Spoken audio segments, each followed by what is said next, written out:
Dissociation by the Dillinger Escape Plan, their final album. Yes, and it's kind of raining, so maybe you'll hear, if you hear something, that it's raindrops falling on my car. Okay. And that's kind of what that is, if in case you were wondering. Finally have this out. We're talking about it.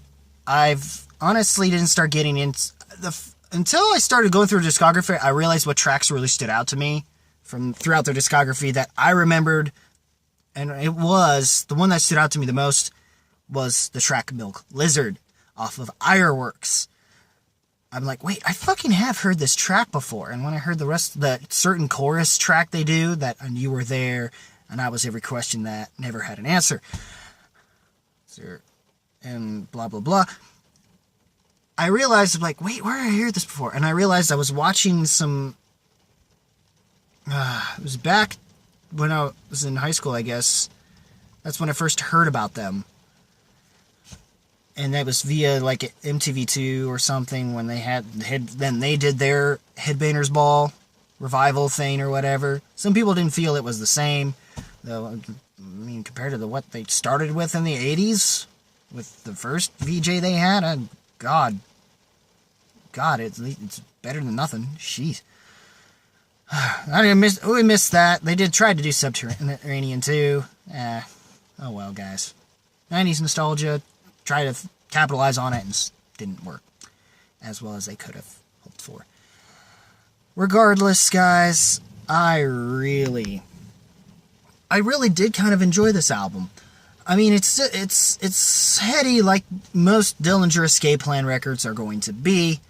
Their style is mathcore, a lot of mathematical sort of styles and technique, but of course their style of their mathcore style, of course, taking from metalcore, elements of metalcore specifically, some grindcore, which not as much here. Grindcore a little, just like maybe a Calculating Infinity had more grindcore compared to like their later efforts since Miss Machina or whatever, but it's mostly a progressive, I would say they use the term avant progressive metal core specifically, or at least avant progressive metal that contains elements of some metalcore, post-hardcore, jazz punk, and the free jazz fusion, no wave-ish elements. I mean, noise rock too. Let's see here. There's some electronic elements because of Greg Puciato, those past bands he did, which is shown on Fugue, which I'm told, from what I heard here, is considered dub mix between dubstep and breakcore, which I'm guessing is another electronic dance music genre that I know very little of. You know, I know of dubstep, I know of ambient, I know industrial, I know of house. I'm not like deep into like electronic music, so I don't really know that shit. I'm not that big a computer buff either. Regardless of that, that track is kind of interesting instrumental little thing to kind of hold you over a little bit, and also kind of calm you down, but also kind of still keep you awake, being that, it's fucking dubstep and stuff in this track before they start getting back into the hammering, the heavier sort of guttural vocal styles that, Greg is mostly known for, but also brings in his little Mike Pattonisms, as the rest of the band does, since the Irony is a Dead Scene EP happened. They kind of had that coming from Calculating Infinity a little bit, but I feel the metalcore and grindcore elements were far more obvious, and it was mostly a lot of just noise rock-esque stuff happening. You could say that they were sort of like a metallic grindcore, like grindy metalcore that had a certain progressive and experimental element to it in a noise rock fashion. But yeah, this record, the final record, I'd say was closer somewhat to Calculating Infinity in most of the moments on this record. There are still some, but I would also say a little more Ironworks, if anything, we're comparing them to, and maybe some of you could say maybe they kind of here and there mixed a couple of the things they did within the past couple albums. But I would really say there's something to this record that I feel some fans may still feel as though Ironworks and all them are better, but I think they will acknowledge this as being better than the past two albums, for sure. No doubt about that, and not a bad way to end yourself on somewhat of a more higher note. I enjoy this. I enjoy this album. If you give it enough time, you will be putting your horns up a lot. Though for the most part, I would kind of give it a thumbs up because I'm not as huge. Thumbs up all around because I'm not as huge of a fan of Dillinger. I've liked, like I said, Milk Lizard was my first exposure, but I never got fully into them later until more recently. I've recently wound up listening to One of Us is the Killer and seeing their video, which was kind of bizarre as usual when it comes to their and whatever they do, including their live sets, though they've matured, I guess, since. Greg had said with this album, it is definitely something in its own entity as an album as a whole, as opposed to just individual tracks kind of collective together. It's not as necessarily a concept, but it just seems to just flow.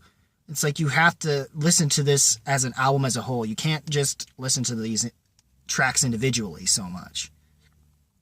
There are moments on some of their tracks have moments that stand out. It's not the tracks themselves that stand out. This is meant to be an album viewed as an album as a whole. And which is kind of what you needed to do in order to get people, and especially given the fact this is your last album, you want to have an album that's worth remembering and worth having to be missed with, And they kind of did something with that. At least I believe they did. Or at least they did something that I think people who haven't gotten their certain little fix they've had with Dillinger since Ironworks, I think this will do that for you. But in a way that by the time you hear the end of this album, or at least by the time you get to the final two tracks, it starts to really sink in that, oh wait, this is the last we're going to get out of Dillinger. Even though they actually mentioned in an interview that they had some leftover tracks and they were going to make this a double album, but they said, fuck that. It says, fuck it. I don't know if we're going to get a B-sides and rarities potentially sometime down the line, just to milk whatever they have left, I guess, and give us something else to hold us over. I don't know if they will. I doubt it, but if they do, that'd be kind of interesting. I might check it out. I don't know if I'll review it, but I'll check it out. And, the tracks that stand out, of course, the first track I just played, Limerent Death. I'm trying to remember the second to last track's name. I do know the final track, Dissociation. I think, if anything, that one might stand out the most because it's a lot more stripped down compared to all the other tracks. Aside from, of course, the electronic instrumentation thing that kind of comes off as a mix between breakcore and dubstep, from what I've heard. Those are about the only tracks that are worth even checking out. Checking out themselves, Limerent Death's fine. I think every track is worth listening to, just as this album as a whole. The second last track has great, interesting sort of sweeping sort of these reverb being... They have these weird, interesting riffs that hook you in. And it's really nice. There are some, vocal moments. This track is definitely, especially the ending of this track, I gave you everything you wanted. You were everything to me, and just how it gets so chaotic and just frantically losing to the point where he's just losing his mind, and the music's pacing and tempo speeds up, as well as how, in a very punk hardcore sort of breaking down and just building the fuck back up, just fast paced, just lose your shit chaos before this track ends is wonderfully done. I'll say that for an ending for Limerent Death.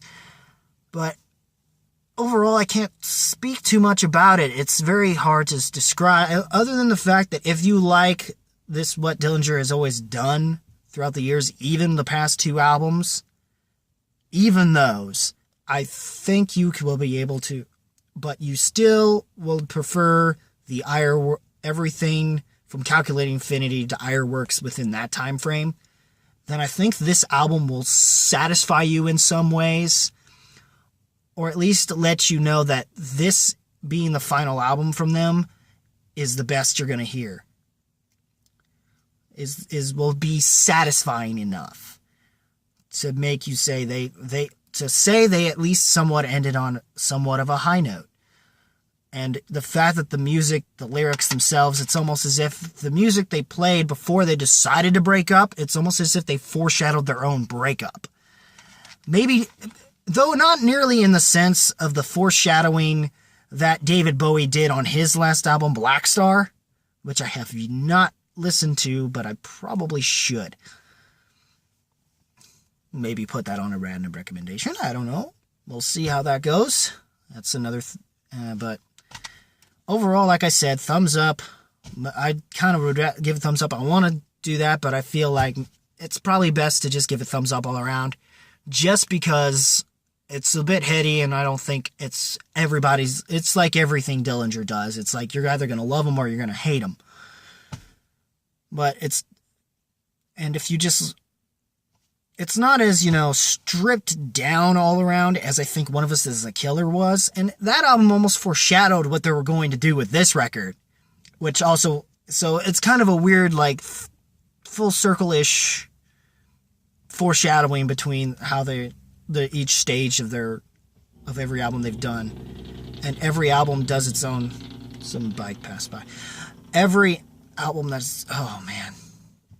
It's a fun and interesting album. I don't know if I would put it in my top 10.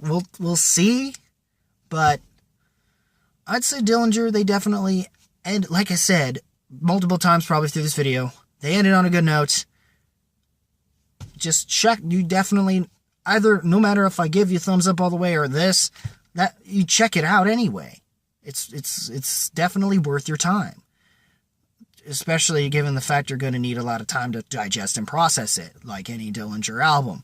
The difference is how much will you have to process it. I think maybe not as nearly as much or more or less as the previous two. In fact, I think a lot of diehard fans who've liked that they've done from the beginning up to Ironworks are the ones that are going to be far more satisfied, and are going to probably be a lot more slightly not as pissed off as maybe the more diehard ones that still kept going with them even through option paralysis, and One of Us is the Killer. And yeah, for me, I would definitely, for me, the Miss Machine and Ironworks are honestly more my favorites, though I could see how most people would consider Calculating Infinity as a masterpiece. And this album has potential to be a masterpiece in terms of, of albums that have come out within this decade, at least for metal. Maybe some hardcore to a degree. And that's all I gotta say about this album, honestly. What did you guys think of Dissociation? If I'm even pronouncing it right. Comment below, let me know if you liked this video. Rock that like button with thrust if you must. Follow me on my own Google Plus page and on Facebook. Also like that Facebook page as well, if you can. And I guess that's it. It'll be a bit of a drought in terms of the album reviews. I may or may not do the new Metallica or the new Avenged Sevenfold. I'm not a huge fan of them. I know I'm going to have to do my research on them a little bit. I will say with the Metallica, first two albums are the best thus far. Some people say I'm okay with Master of Puppets. I did kind of like what I heard a little bit on Black Album, sorry guys. But, it's better than Saint Anger, so shut up. So you can't fault me for that. So, yeah. That's it, guys. As always, of course, keep it random, keep it real, keep it rocking, and I guess till the next video, whenever that may be, most likely for movies this time around than music, unfortunately. But, that's all I gotta say, and till then, see ya.